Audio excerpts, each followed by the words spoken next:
राधे राधे, जय श्री कृष्ण, हर हर महादेव।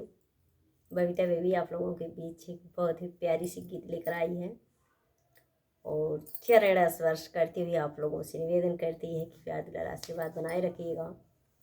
तो दुल्हा पढ़े लिखे हैं खूब, बात नहीं मान रहे हैं तो कैसे ना मान रहे हैं। गीत को पूरा सुना जाए, आप लोग फिर मनोबल बढ़ाया जाए कमेंट करके।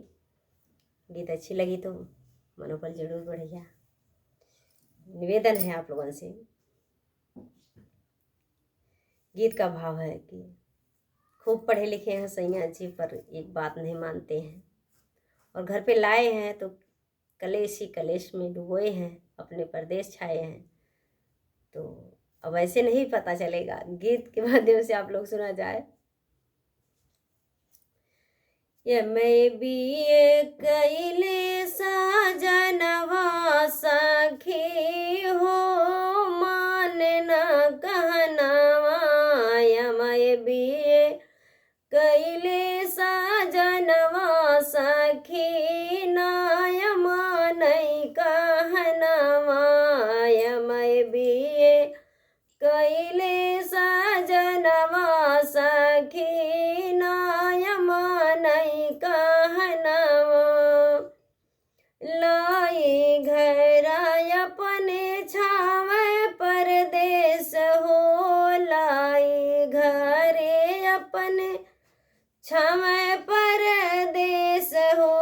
घर भर के सब कर वढ़ाई कलेश हो, घर भर कई सब कर वढ़ाई कलेश हो। सांसति का राम साजनवा सखी, नाय मानई कहनवा। सांसति का राम साजनवा सखी, नाय मानई कहनवा। मैं बीए कैले साजनवा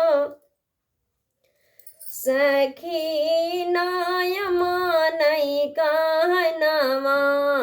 मैं बीए कैले साजनवा सखी, नाय मानई कहनवा।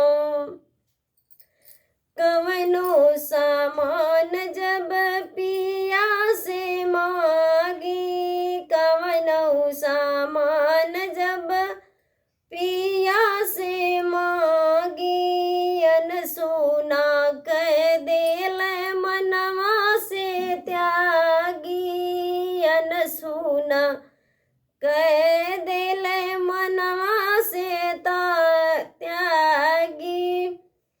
चूर चूर कई दिल सपनवा सखी, नाय मानई कहनवा।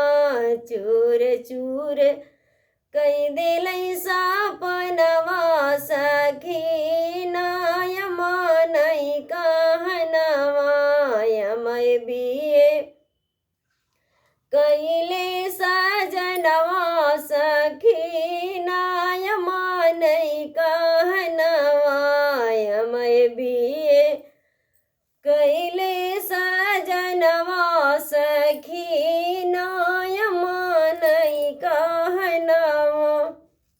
रही रही रहिया नैहर के देखावे, रह रही के रहिया नैहर के देखावे।